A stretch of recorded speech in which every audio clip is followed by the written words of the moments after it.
Hi, kamusta? May nakainan kaming bago na naman na mumurahin pero hindi ka mapapamura na pizzahan. Ang sarap nito. Hindi lang masarap kundi very healthy pa. Kasi naman, look at the box. It says here, malunggay. Malunggay yung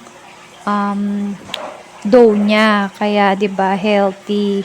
Tsaka talagang malinamnam. So, ito siya. Ito yung tindahan niya.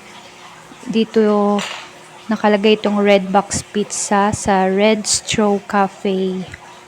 Dito rin namin binili yung mataas na tumbler na milk teahan. Ang sarap, guys. Yun lang. Bye!